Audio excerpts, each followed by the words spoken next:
In this episode, we are going to be installing and verifying that our drivers are present. You're watching IT Pro TV.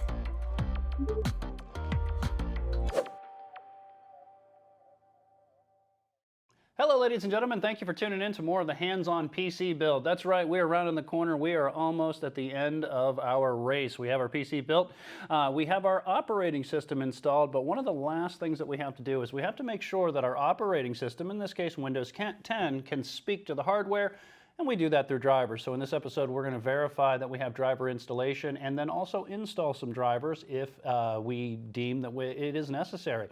So let's go ahead and we're going to move over to our desktop. I got my Windows desktop pulled up. We are logged in. And one of the things that I'm going to do is I'm actually going to open a program called Device Manager. Device Manager is a program that allows you to verify that your drivers are installed, or if you need to install them. So to do that, I'm going to go to the lower left-hand portion of my screen, just on the taskbar there, all the way to the left. I'm going to right-click on our Windows Start icon, and then we're going to choose Device Manager. Now, one of the things I can see right away that really makes me happy is that we can look down this whole entire list of hardware, and one of the things that is absent is a yellow question mark, and that's a good thing. That's not a bad thing. See, when your operating system is first installed, if it finds hardware that it doesn't have built into the installation, or it can't reach out to Windows Update servers from Microsoft and pull that driver down, then it might just generically label them, and it'll put it in a category just below network adapters, just above ports. They're alphabetized, and it'll say other devices, and it'll be expanded out, and you'll have a series of yellow question marks next to it. And what that says is that Windows, it might know what the device is. Like, for instance, it might say Ethernet controller, which is my Windows way of saying, hey, I know it's a network adapter, but I don't know what vendor it is. I don't have a driver for it. I don't have a driver built into the installation, and I contacted the Windows Update servers, and guess what? We couldn't find a driver. So in that case, what happens is that you have to go out and you have to go to the vendor's website itself, and you have to download the appropriate driver. Now, that being said, I can tell you that sometimes Windows does have a driver. And in fact, it might have a driver that comes from the actual equipment manufacturer, the hardware vendor, but it might not be up to date. So one of the things that we want to do is we want to verify here in Device Manager that our hardware is recognized. And one of the, again, I'm really happy with this install, because one of the things I see right away is that if we expand out, for instance, disk drives, you might remember that we installed a Crucial 500 MX500 SS, let me say that again, a Crucial CT500 MX SSD. Well, there it is right there. And our operating system recognizes, knows exactly what it was or what it is. The next thing is the display adapter. And the display adapter, if you remember, we talked about in our PC build when we were building it, that the CPU and the motherboard actually have the integrated graphics, and they're handling the graphics. We don't have a dedicated graphics card. Well, I can see that right here, that yes, Windows is recognizing that this is the UHD Graphics 360, that integrated graphics platform. So that's really good too. Now you might notice here, if we take a look at my desktop here, that we have basically the wireless USB keyboard and the wireless USB mouse that we installed as part of our peripherals. And one of the things that I told you, I said, yeah, we can install those, that's great, we can attach the peripherals, but the problem is the PC might not see it right now, and we had to use the wired keyboard to do the installation, to do the BIOS configuration. Well, one of the things that I think is really cool, and let me just hold this up to the camera. If I push the button here, you'll notice I'm pushing the Windows key and it's bringing up my Start menu. Well, that means, guess what? Windows recognized our Logitech board, and I can show you that right here inside of Device Manager. If we go to the Human Device Interface side here too, you'll see there is that driver right there, that Logitech USB input device right there. So that's great for us. It already recognized that it's a Logitech device. I will tell you sometimes, though, if you have a Logitech webcam, and this isn't just specific to Logitech, that you do want to go out to the manufacturer, go out to Logitech's website and look for the model of your webcam and download the drivers. I've seen that before where it will do just like we have here, but it won't give you the full functionality of the webcam and some of the software surrounding it. So that's a good thing. We see that that's recognized. Some of the other things that we have, if we expand out our network adapter, we're going to see that our network adapter is recognized. It knows that it's an Intel Ethernet adapter, again, part of the motherboard, so the motherboard's handling the communications. If we open up our processor, we're going to see here that, remember that we do have this 6-core processor, so it's recognizing it as 6 individual CPUs. We didn't put that many CPUs in here, but what it's recognizing is the individual cores here. But it is recognizing that it's an i5-9400 and what its operational frequency is at, so 2.90 gigahertz. So another hooray for not having to install those drivers. This is a really good thing. Now, one of the things I'm going to tell you, though, is that sometimes when you do download those drivers as part of the installation, like I had mentioned before, you might find that there is a vendor specified driver. Let me show you what I mean here. If I expand out the sound, video, and game controller here, notice that we have, well, the Intel display audio, and that's because of the integrated graphics. It also has the integrated audio too. But we also have the Realtek HD audio platform that is part of this install too. And notice that we have the Realtek audio driver right here. This machine has been left the way it was from the last episode when we did the installation. We haven't done anything.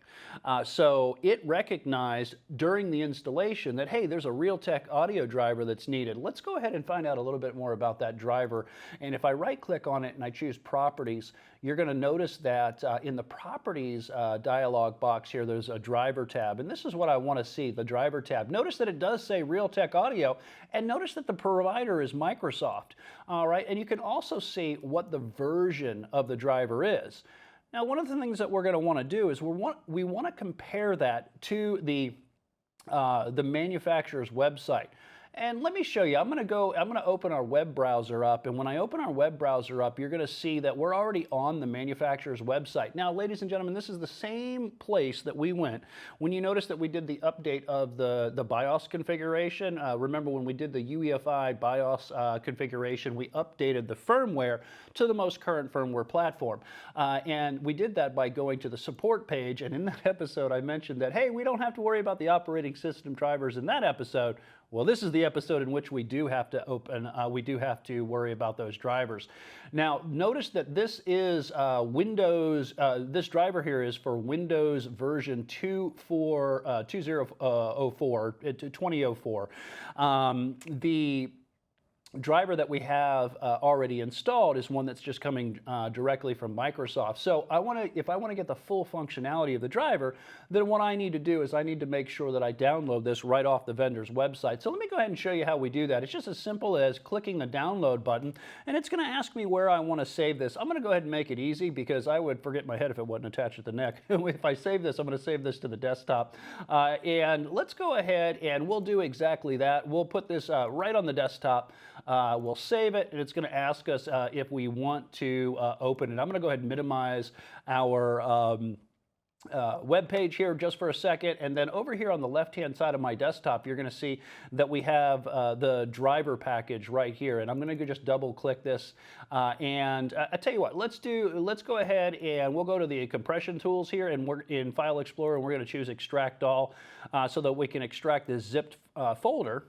And then we can get access to the contents itself. Now, here is the driver. When I go to, if I want to install the driver, all I got to do is double click on it.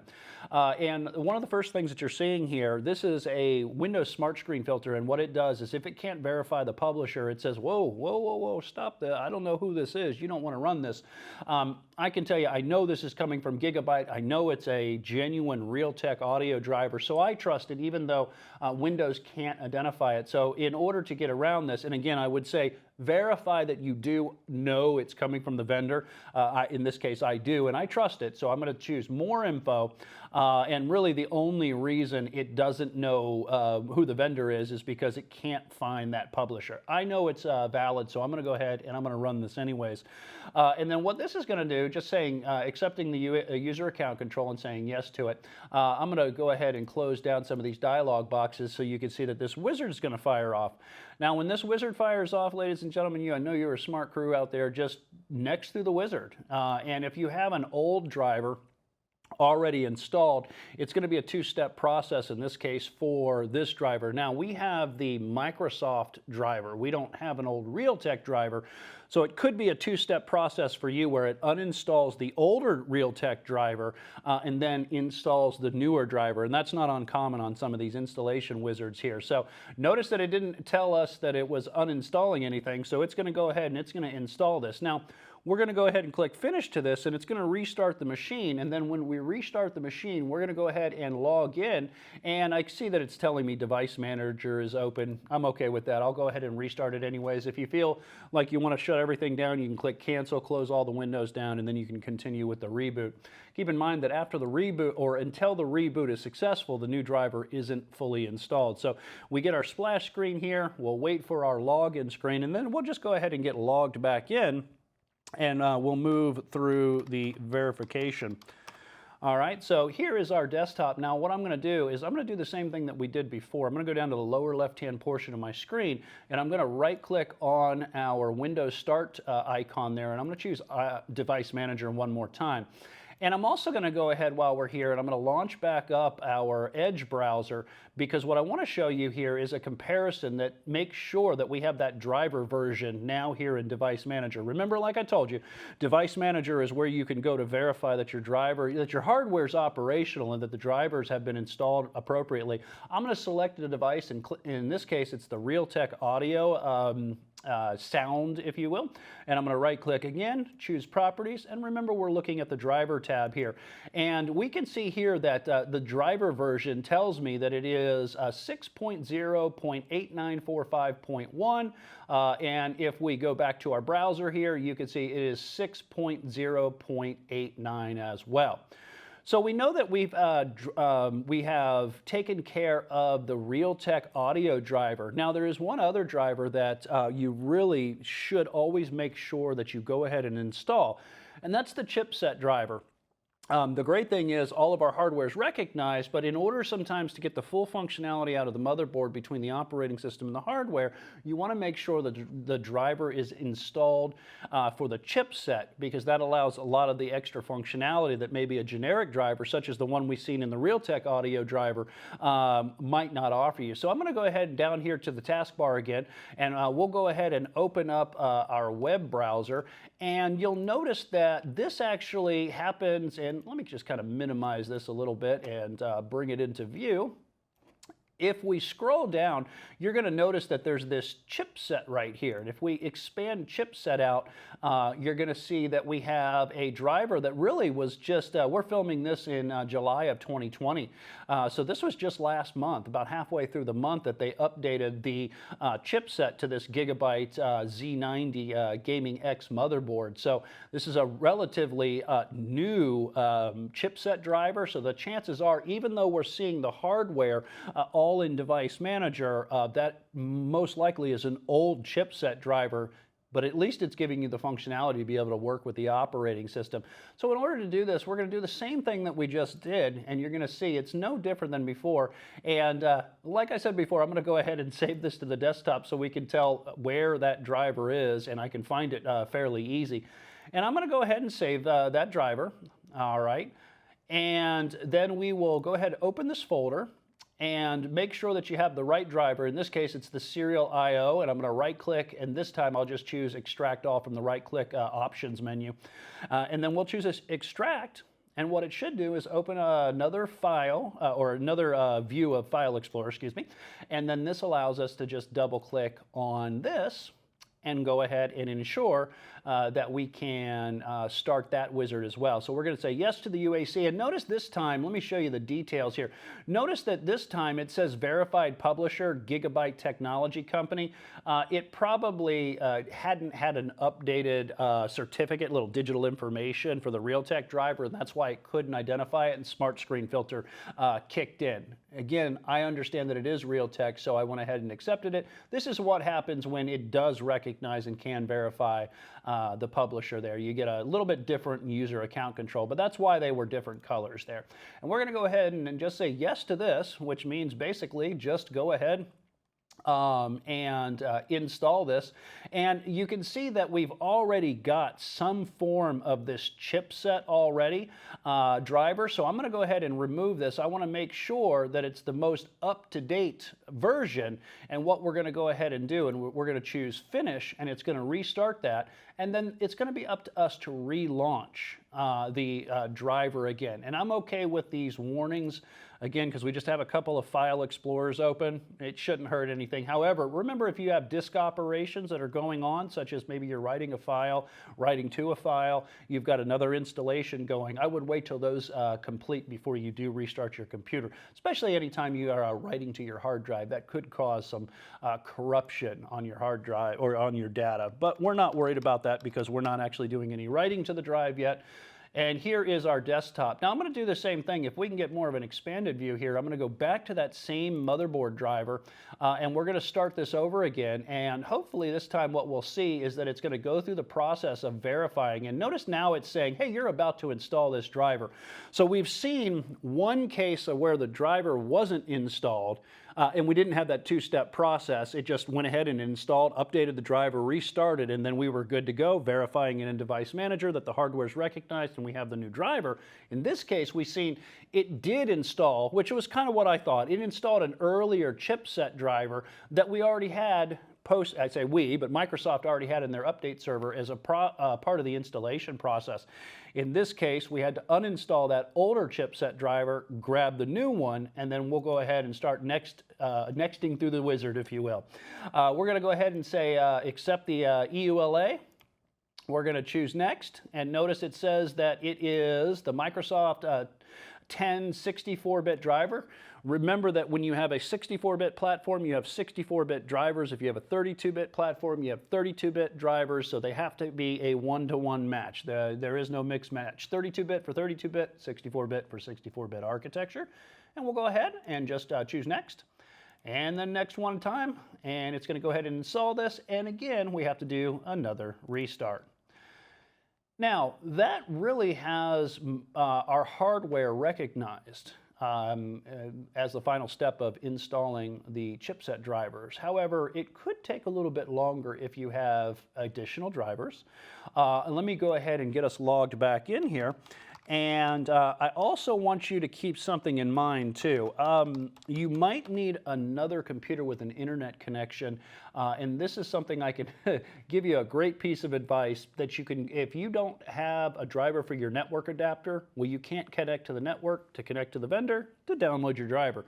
So at that point, what I would recommend is connecting via another computer that does have a network connection, visiting the vendor website, and then loading it on a thumb drive, and you can plug it into your computer here, and then you can extract it right off of the thumb drive. All right, so now what we're going to go ahead and do is same thing, we're going to go down to the lower left-hand portion of our screen. We're going to right-click. We're going to choose Device Manager. And there's really not much more to see. If I select out System Devices, you'll see all of the Intel stuff that our computer operating system is now aware of. So we are good to go. We don't have really any other drivers that we need to install. But there is one thing that I want to do because we're not quite done. Again, I'm going to go down to that lower left-hand portion of the screen and we're going to right-click, but this time I'm going to choose Settings. Also a part of doing any kind of Windows installation is going to be the requirement to update your operating system. And in Windows settings here, we're going to go to Update and Security. Now, from Update and Security, there's a couple of things. Notice that we do have a couple of updates that need to happen. You can choose, if you don't have these already, these were kind of in the background, just letting the computer sit. It was reaching out to Microsoft and it was checking for updates already. The other thing I want to let you know too here is that you need to activate your computer too. So in the same place, and let me do this again, going to Windows settings, these two tasks can be taken care of in the same column, and that's Update and Security. So if we select the activation option, notice that it tells me that Windows is activated. However, if it's not activated, there would be an Activate Now button, and you would just, for my purposes, it would be Change Product Key. But the interesting thing is that the dialog box would be the same, and it would come up and it would say, just like this, enter your product key, and then this is where you're going to enter your product key, and you're going to click click Next. Keep your key private to yourself, because if anybody has access to this key and they download a valid Windows disk image like the one that we installed in here, they can use that if it matches the disk image, the version of Windows and the edition, if you will, and they can activate it themselves. And then unfortunately, that activation key will no longer work for you. So this is something I always say, we're not going to do this online. We're not going to do this in front of the camera. And I would say for you to keep this kind of secret into yourself when you go ahead and to activate. But we're already activated here, so we're good. And I want to go back up to the Windows update, and I want to show you that we do have some updates that need to be installed. If you have never updated your machine, it would just be a check update instead of install now. And then at this point, what we're going to do is I'm just going to show you. It could take a little bit, might take 10, 15 minutes. I've seen some of these where it's almost instantaneous. I've seen other ones where it takes a good long while. So we're going to go ahead, and since these are cumulative updates, what we're going to do is we're going to go ahead and install them, and we're going to find out if it requires a restart. And it should tell you once the installs are done, whether you require a restart or not. Sometimes it requires a restart, sometimes it does not require a restart.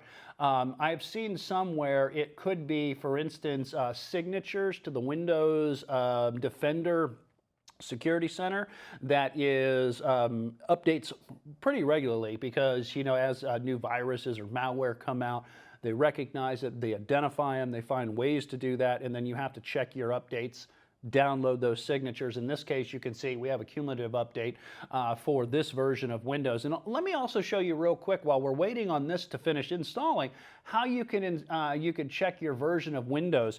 If you hit your Windows key, and let's look in the lower portion of my screen here, and you'll see if I type Win, W-I-N, V-E-R, just WinVer, notice it says run this command, and if I hit enter, this is where I can find the About Windows dialog box. And notice it tells me what the version of Windows is, and it tells me what the build number is. And that could be important when you're trying to find out driver support.